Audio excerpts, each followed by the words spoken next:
உங்கள் favourite TV ஷோக்களை இனி miss பண்ண தேவையில்லை. ZEE5 இல் முற்றிலும் இலவசமாக காணுங்கள். இங்கேயும் எப்பொழுதும். என்ன பார்த்ததும் வாய்க்குள்ளே திட்டுற போல.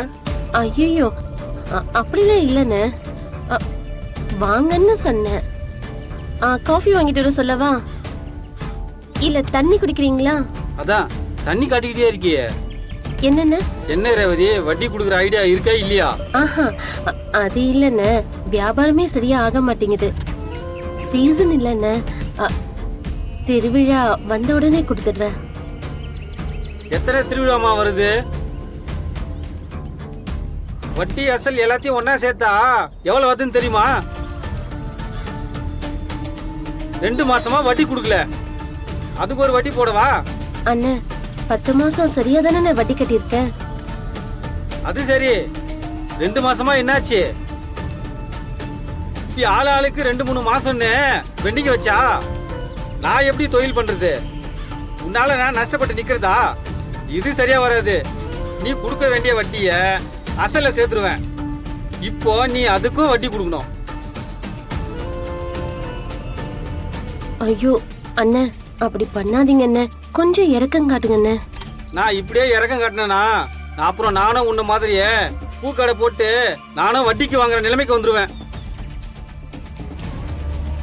அடுத்த மாசமாவது ஒழுங்கா வட்டியை கட்டுற வேலையை பாரு, இல்லனா கடையை காலி பண்ற நிலைமை வரும். எனக்கு என் பணம் தான் முக்கியம்.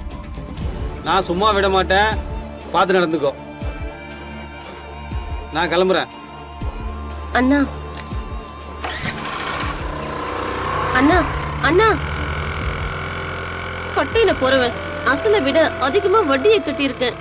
கொஞ்சம் கூட இறக்கம் இல்லாம காலங்கத்தால கடைய காலி பண்ணிடுவேன்னு சொல்லிட்டு போறான். நல்லா இருப்பான் அவன்.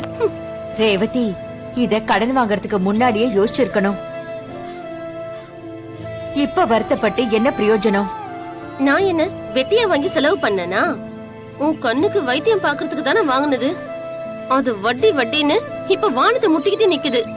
நான் என்ன பண்ண முடியும்?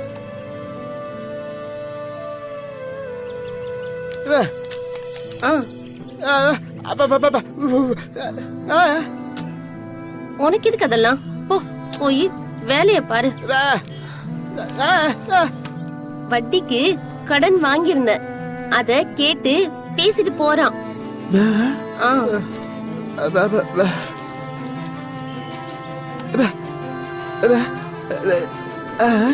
உனக்கு எதுக்கு இதெல்லாம்? விடு. ஏய், சொல்லிட்டல விடுன்னு. போ, வேலையை பார்த்துட்டு போ. சொல்றேன்ல, போ.